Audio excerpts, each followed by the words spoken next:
and welcome to another episode of the 9050 podcast and this Thursday's episode of the 905 Roundup. My name is Roland Tanner. I am Joel McLeod. And we're looking, guess what? We're looking at local democracy, attacks on local democracy, and perhaps the first evidence of the municipalities maybe, possibly trying to fight back a little bit. I mean, I hope so. But yeah, the AMO, the Association of Municipalities of Ontario, has indicated that they're not happy. Anyway, Joel, you take it away with what's going on here. Yeah, so something we've been talking about for a while is that it seems the municipality to where the true opposition to Doug Ford is going to be formed, I guess, due to lack of actual opposition at Queen's Park. And lo and behold, apparently it might come down to this Bill 23, which is the More Homes Built Faster Act, which, long story short, is going to carve up big chunks of the Greenbelt to hand over to developers and whatnot. AMO is not happy about this, apparently. On November 16th, they issued a letter to Laurie Scott, MPP of Haliburton Kawartha Lakes Brock, who's the chair and Standing Committee on Heritage, Infrastructure, and Cultural Policy, basically critiquing, this letter is critiquing the bill, stating that their analysis says that the bill would indicate the transfer of up to $1 billion, that's billion with a B, dollars a year in costs from private sector developers to property taxpayers without any likelihood of improved housing affordability. Basically what they're saying is in the bill, there's a big proposed slashing of development fees to make the overhead costs of building these 1.5 million homes that they need to be built, to make it easier for developers to do that without the costs. The problem with that is those development fees are what go into municipalities being able to look after the sewers and the hydro lines and the water and piping and the road maintenance and all that stuff that is vital for any neighborhood, any new neighborhood. The municipality has to take that on. Once the last home is sold, they have to take that on, and that comes with, surprise, surprise, a price tag. That the development fees that are traditionally attached with new builds. That's what this goes into. It goes to the municipality, and they're able to budget out to start looking after this stuff. That's gone, and municipalities, rightfully so, are concerned. Well, how are we going to pay for this? And that might mean, it's going to have to mean our property taxes would have to go up. I don't really see any fiscal way that wouldn't be able to be done. Well, taxes go up or services get cut. Well, that's the thing. It's neither or. Like, municipalities don't have any other source of revenue. So depending on what council is in power, you're either going to get your after school programs or your rec hockey or whatever it is you got, that might get cut. Libraries might get cut, or you're going to see your property taxes go up, one or the other. The other point that they make, and it's a valid one, incredibly valid one, is a lot of this land that is being proposed, and part of when they slashed the powers of conservation authorities, the concern is some of this housing might be on ecologically sensitive land, basically wetlands, watershed lands that traditionally the conservation authorities would say, no, don't build there because there's a risk of flooding. If developers are allowed to build subdivisions on these lands and walk away, years down the road, there might be a major storm, there might be major flooding, which is going to cause unknown millions of dollars of damage probably to some homes or some neighborhoods. Who's going to be left with the bill to clean that up? Chances are it's going to be the municipalities. The municipalities are looking at it and saying, we don't want to do that. We don't want to have to clean up the mess of this when it's so predictable right now. Yeah, I mean, the AMO is not traditionally a strongly outspoken organization, and I mean, they're putting all this in fairly polite terms, and there's another aspect to this we'll come on to in a second, but they have, on a preliminary analysis, analyzed the cost to Ontario's 29 largest municipalities as being as much as $1 billion annually, that's every single year, that those cities will have to now find, that currently developers find out of the cost of building places between 2023 and 2031. Now development costs was a myth for a long time, that cities were kind of engaged in this kind of Ponzi scheme by which they encouraged building because that increases your tax base, which means that the city has more money, which pays for. It was kind of this thing like, as long as the cities keep on expanding, they can keep taxes down. Now, there's an element of truth to that. That is kind of the way cities thought. It's like, keep on building. That's how we basically pay for today's taxes by the development charges. However, despite all that, the evidence has been over the last few years that particularly sprawl development doesn't cover the costs to the city of those new developments. And now what the province has done is to make those even more massively one-sided. Again, this is, to use the language of Conservatives, this is a massive handout to developers. It is a subsidy, and this is the scandal of what's going on here. That the very things that the Conservatives claim to hate, that the PCs claim to hate, which is just government subsidizing people, throwing money at things, not letting business stand on its own 2 feet. All these things is the exact opposite of what they're actually doing. What they're actually doing is giving money to the people who, surprise, surprise, are also their biggest donors. And we've said it a million times. Everybody knows it, but you just have to keep on saying it. The overwhelmingly the bulk of major donors to the PC Party of Ontario are developers and developer associated businesses. And it's a shocking state of affairs. The other aspect we need to mention about this is that part of the reason for this letter was shared with MPPs and shared with the media, which is, I believe, probably somewhat unusual. It's because the AMO was basically not even allowed to turn up at the committee stage of Bill 23 to present their thoughts. Now, again, this is normal. This is parliamentary procedure. This is how legislatures and parliaments work. You introduce a bill, you have a committee stage, the MPPs talk about it in committee, you have people present evidence, present opinions. You, on the basis of those opinions, you modify and you adjust the legislation to hopefully make it better, to deal with any weaknesses in the legislation, and then you end up with a better act when it's finally passed. That's the theory. In practice, that is not how legislature works in Ontario.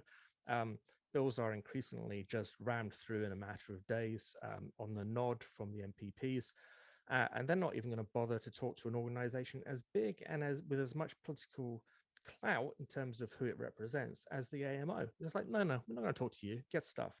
So this is what's we're left with, is the AMO having to kind of get its message out by other means, because the democratic theories of what's supposed to go on, what's supposed to happen in our system of democracy is just not happening anymore.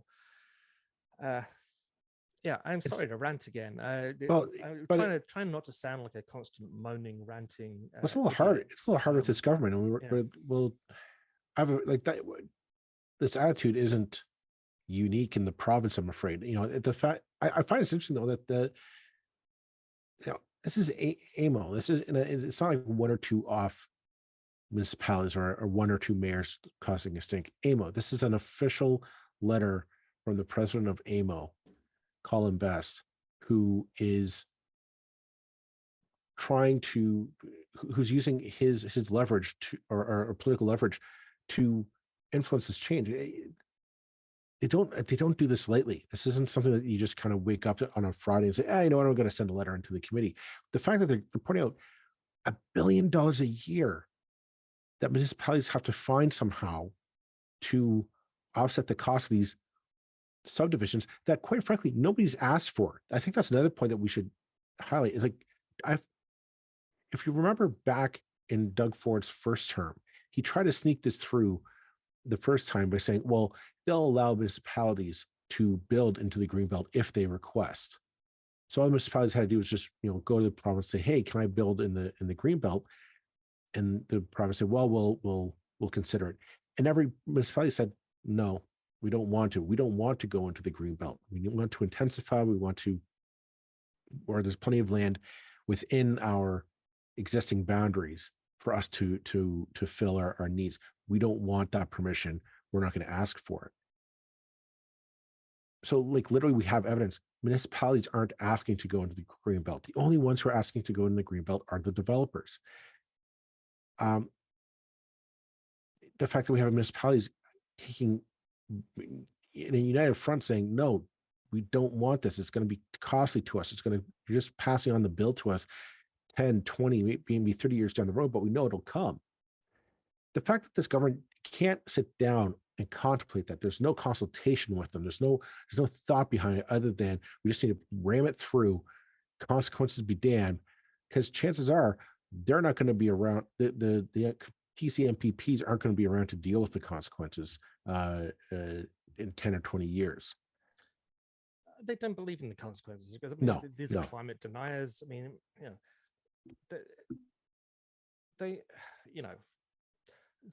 this whole thing is built on the mountain of climate denial, of economic of kind of a perverted kind of free market economics where actually all the government sees as its job is to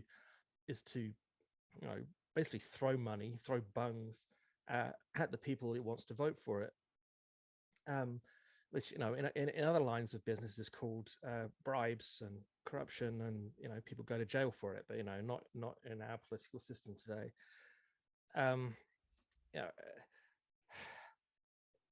It's so freaking depressing. What else to say about it? But I mean, it's like, we should, in a normal line of work, the fact that the AMO isn't even invited to the legislature to put its side of the argument on a major piece of legislation, that would be scandalous enough. But that's not even going to make it into the back pages of the media in that current climate. We'll come on to this later in the episode. You know what? Why don't we take a break on that, and we'll be back right after this message from our sponsor.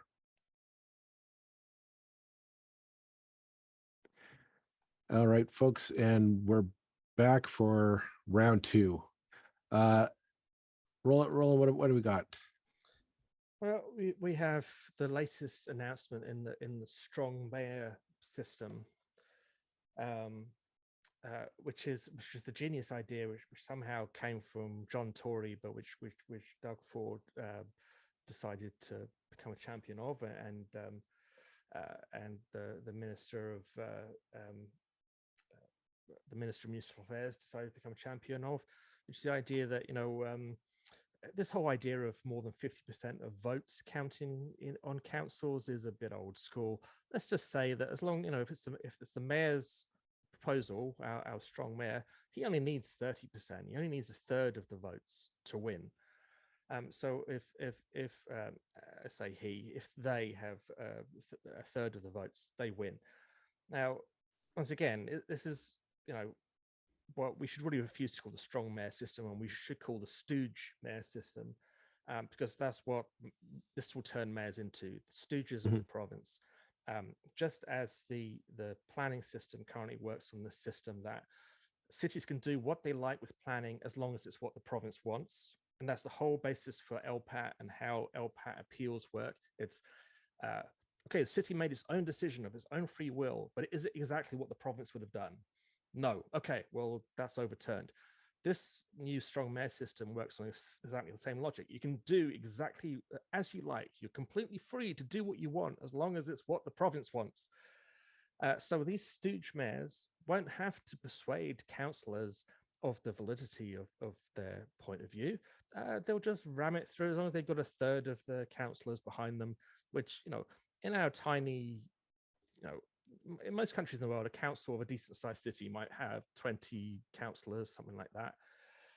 Not in Canada, not in Ontario. We have, cities of 180,000 people with 7 councillors who, generally aren't the sharpest tools in the box. I mean, there are good ones and there are bad ones, but there are a disproportionate number of fucking idiots, frankly. Well, but that's the thing, right? Like now we're looking at, I think it's just the fact that it's this stomping on democratic norms that even at a municipal level,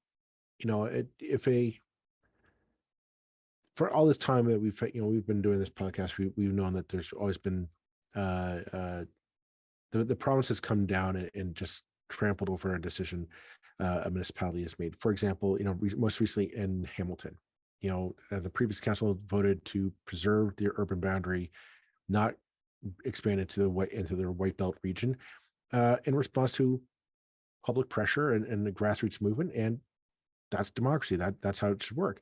This province basically said, no, screw that. We're going to forget it. And that's essentially what they're doing. They're institutionalizing that policy right in the mayor and the council's office. So I'm not saying, just to clarify, I'm not saying that the mayor of Hamilton is going to do that, but the philosophy from Doug Ford's government is we're going to do that to every municipal council in the province. That there's a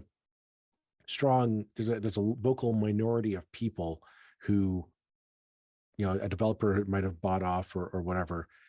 Well, they basically get to run the show now. It doesn't matter what we have to say. It doesn't matter your opinion. It doesn't matter how you voted. As long as a developer-centric policy is passed, that's all that matters.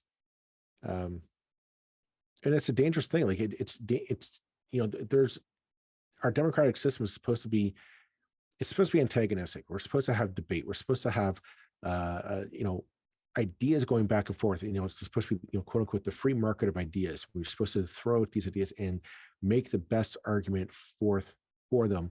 And at the end of the day, we make a decision based on that evidence. I know it doesn't always work that way. I'm not naive in that, but that's how it's supposed to work. This just throws that principle out the door, folks. It does not matter. And we were talking about this before we hit record. If we're going to settle at 30%, I question why stop there? Why stop at 30%? What happens if you can't even find 30% to pass a motion? What if you get a few councils who say, nope, we're taking a firm stand. We're not siding with the mayor. We're in opposition to this, and that mayor, whoever he or she may be, cannot find that 30% vote on their council for whatever reason. Does Doug Ford and Steve Clark then go back and say, okay, guess what? It's now 10%, or you know what? Just the mayor. The mayor has to vote. I mean, it just, they just don't believe in democracy. Now, we spent the first 2 years of this podcast talking about all the problems with local government, which were many and overwhelming problems before 2018.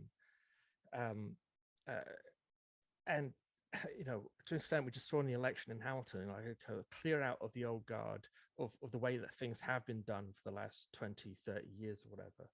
And it's like, thank God those guys have finally gone.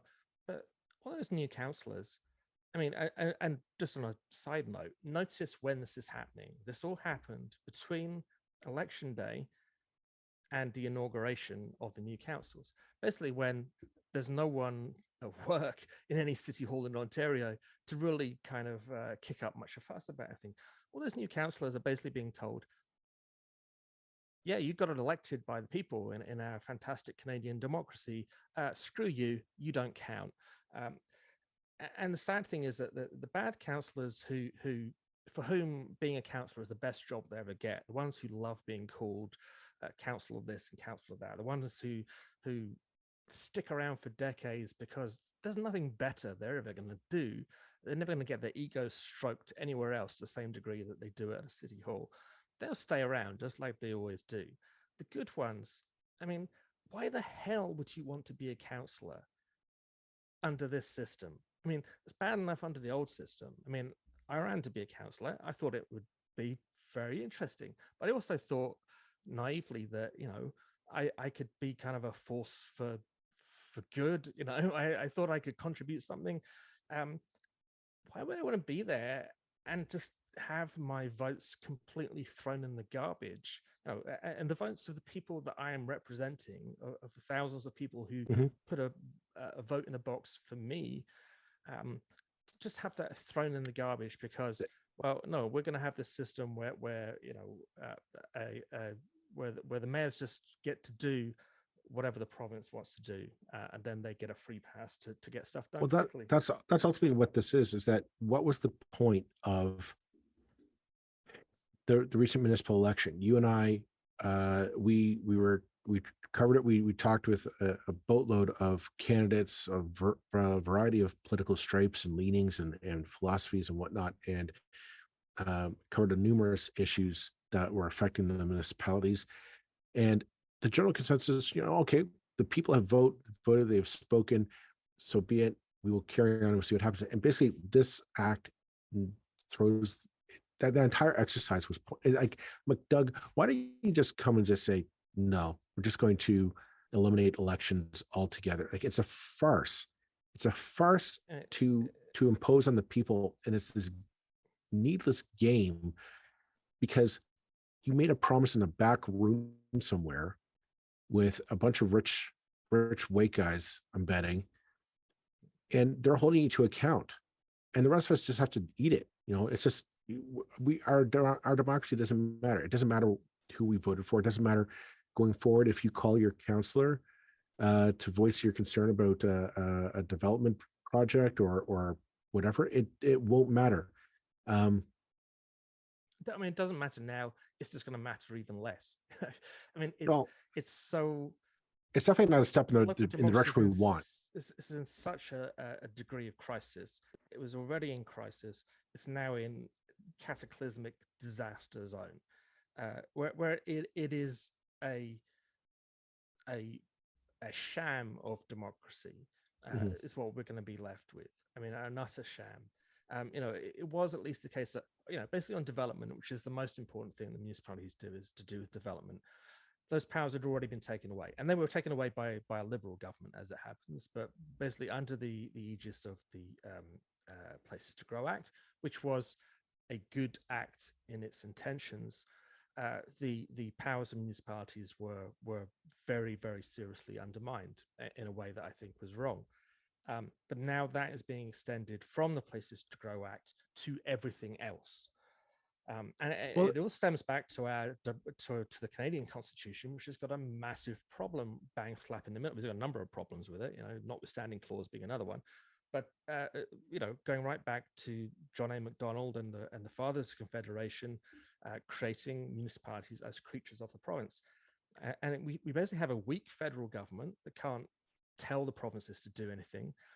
We have weak municipalities that basically don't even exist, other than by the whim of the provinces, and we have the provinces which can do what the bloody hell they like, but don't even have properly formed legislatures with any kind of proper political system of checks and balances over the legislation that they're passing. And we've seen again and again and again major legislation coming to Parliament under the Ford government, and again to an extent previously under the Liberals too, go through in days. In other places, in other countries, legislation takes weeks, months, years to get through Parliament. And that's the way it should be. It's a pain in the neck when you want something done quickly. I fully admit that. But that's how you have those checks and balances. Well, here it's just like you have your nodding donkeys on the government benches, just whack it through in a couple of days. Let's move it on to our third point, which is this. Long story short, this government hates democracy.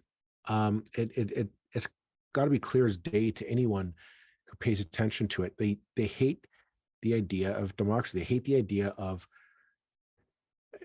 they have to go back to the people and build a consensus to move this forward.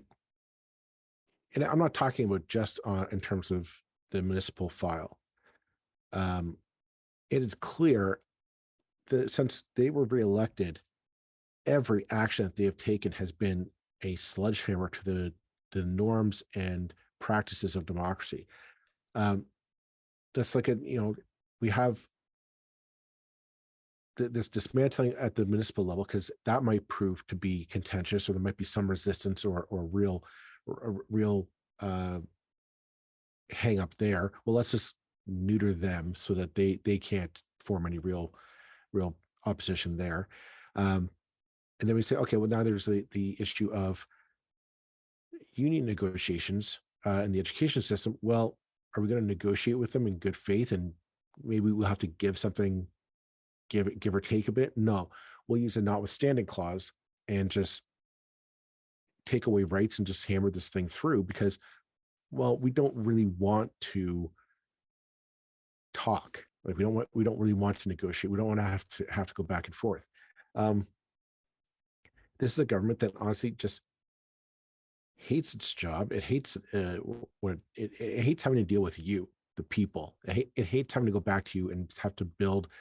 Like I said earlier in the podcast, nobody asked to build in the Greenbelt. No municipality, no citizens group, no one. Nobody said, hey, let's start carving up the Greenbelt and start putting down big homes in there. Nobody's asked that. No one, except for a small group of developers that Doug Ford met in a back room 4 or 5 years ago. That's who was asking for this, and that's who's getting it. Nobody else wanted it. But the rest of our concerns are we can't even have a middle ground. We can't even have a quid pro quo on this file. We can't say, okay, can we decide which 7,400 acres get carved up? Like, that's not even on the table. We don't, like, it's a spit in our eye. And any democratic system, any democratic norm that we might try to exercise to voice our concerns or to voice our opposition is being taken away from us under this government. It is an appalling abuse of power by the Doug Ford government. And the fact that the only reason, the reason why he didn't follow through with the notwithstanding clause in the QP union negotiations was because the threat of a general strike was within 24 hours, and they don't know how to deal with that. Like, they're not the smartest of people. I'll give them that. But that was a saving grace. The unions can still pack a punch. Yeah, the unions do know a little bit about organizing and solidarity, and they still have money and clout. The rest of us, I mean, I just want to sort of, to an extent, let Doug Ford off the hook for a minute about why this is happening. And it's happening because we don't understand and value our democracy properly. Canadians tend to be very patriotic about what a great system, what a great country we are, and how we've been exempted from some of the problems that other countries have had. And we've kind of sleptwalked into this situation where someone can just come in and destroy a level of government because of our own damn contempt for it. And the same goes for the environment, because our political groups are so divided and so piecemeal that whatever you say about the freedom morons, they've shown us how to demonstrate. Now, I'm not saying that we should all go and blockade whatever, but being simple people, they've taken a simple solution, which is you just take to the streets, and if you make big enough of a stink, you get noticed. And we're pretty bad at that on the progressive side of the equation. Now, I know people are organizing marches and protests, and that's great, but I feel like we need a lot more, and I feel like we've so let things slide over recent decades that we're starting from a weak position. Well, I think, but you're right on that. But the other problem is it's maybe I'm tooting our own horn here, but our media has really failed us on this front. We were looking at what's the talk of the day. Yeah. And the fact that there's, I know everybody's talking about the QP negotiations, happening. But I find that the media gets into the weeds on this so much that we're now bogged in the debate. Went from, oh, Doug Ford was going to use the notwithstanding clause to take away the rights of a group of people to get his way, to they got a raise. Do we need to let's should we go on strike or not? And it's like, that's not the argument. That's not the point. I right now, my concern is not the deal there. My concern, honestly, is the fact that Doug Ford has shown his true colors, and they're not good. It's like there's no defending this. This is a politician who, either through a gross ignorance of how democracy works, which is probably the result or the reasoning behind this, he has a gross misunderstanding or gross ignorance of how the system works, that he assumes, well, I get to be premier, I get to do whatever I want for 4 years, I get to pass whatever I want for 4 years. Consequences be damned, and those consequences, ladies and gentlemen, are us. It's our democracy, it's our opinions, our rights, our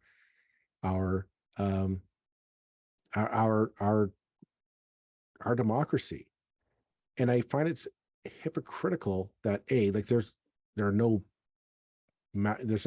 truck convoys circling Queen's Park right now demanding the restoration of democratic rights to municipalities and to union officials. That they're not there, but the media sure as heck isn't covering it. There's no deep analysis into what's going on with Doug Ford. It is a travesty that this is a major affront to our democratic norms, and our media. I don't know if our media is equipped to properly handle it or cover it, and it's troubling to me. Well, the traditional media isn't. I mean, there's not. We just, before we came on, we took a quick look at the front page of the front page of the Star, and what they're covering on provincial politics, and it's a story about New Democratic MPP Joel Harden, who's under fire for comments that were deemed to be anti-Semitic. So I'm not downplaying anti-Semitism for a second. I know we're going to get. Not even going to touch that story. I don't. That's not the point. The point is that we have this. By far the biggest stories about individual MPPs, however objectionable their behavior might be, shouldn't drown out the massive policy changes that this government is doing, kind of under. With no proper oversight, with no, in a contemptuous and arrogant fashion, where simply the concept of like, to win a vote, you have to have more than 50%. That's when you get rid of that principle, what kind of is left of democracy? I was like, 50 plus 1 is kind of like the minimum requirement. Well, but here's the, I mean, if they want to cover Joel Harden, it's important information to know. And it's important that we understand. I'm not saying they shouldn't report that. I'm not saying that. But it was just kind of emblematic of what gets onto the front pages. They went for the sensationalism of it, right? And there is no, and this is chronic of legacy media, is that there is no deep analysis of the behavior of this government. Like these actions on the PC government aren't one-offs. They're not. Oh, this time he's choosing this tactic. Like, look at the pattern. This is a government that does not care about public, about the public. Doesn't care about public opinion. It does not care about public norms or democratic norms. It is a government that believes that it can rule by divine right because they got elected only with 17% of the vote, mind you. 17% of the eligible vote, and they take that as a sign. Well, I can do whatever I want. Consequences be damned. And yet, it's this tit for tat. Where are we? Who's going to take Doug Ford to task? Because we have to deal with this for the next 4 years. That's the rest of us have to abide by the law. right? So he's there for the next 4 years. That's what we got. We got what we paid for, folks. But that doesn't mean we have to like it.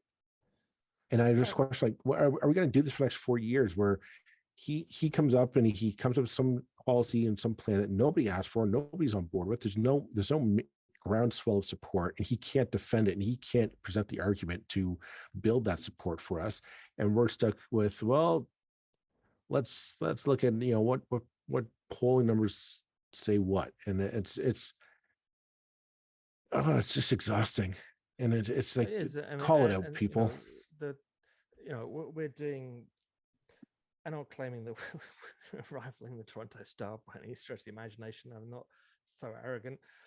But if we're trying to convey anything, we're trying to convey the degree of outrage we all should be feeling about this. Mhm. This is not business as usual. When fundamental democratic institutions are just trampled on with contempt and without even the pretending to go through the normal sort of channels of consultation, we should be outraged. And we're not getting that from the traditional media. There's no sense of outrage. It's like, oh, the Doug Ford's doing, and there's some good articles like Martin Reg Cohen has an article last week. Doug Ford has abandoned the people to put politicians first, which is the whole thing about getting rid of the 50% idea of democracy. So there is stuff, but not enough given the scale of what's happening. And the Toronto Star, the Globe and Mail, the rest of them, they're receiving millions and millions of dollars from the federal government because we need to have a strong media, and they're failing to be a strong media to hold. Just as the opposition parties have completely and abjectly failed to hold this government to account. And they're ramming all this stuff through while, basically there's no councillors on the job because of the election. There's no leader of either of the opposition parties. Everything is failing us at this key moment, and they're not going to, in 2 years' time, they're not going to be doing stuff like this anymore. They'll be rolling out their tax cuts or whatever. And sure, that's the way that every government operates. You get your unpopular stuff out of the way first. But we need to be doing a better job of holding them to account. And as Hamilton Catch pointed out, that the AMO has basically been uninvited from even taking part in a committee stage discussion of legislation. Not the Toronto Star, not the Hamilton Spectator, but Hamilton Catch, which is like a volunteer, a really good, by the way, but a volunteer based organization that is meant to keep an eye on City Hall in Hamilton. We deserve better, folks. That's the point that we're trying to make, is that this is, we're going to do our best on the podcast to hold them to account as we see it, and it's all we can do, I guess, at this point. But I don't think this is the last that we're going to see. This isn't the end of notwithstanding clause shenanigans from this government. Clearly, if they're willing to do it once, they're going to find a way to do it again. It's too tempting for them not to do. I don't know on what, but it's going to be something that we're all going to sit there and just stew in our, it's an astounding state of affairs that we're in right now, folks. That's all I can say. I'm going to call it a night on that one. We'll be back next week. Take care, everyone. Bye-bye. Bye-bye.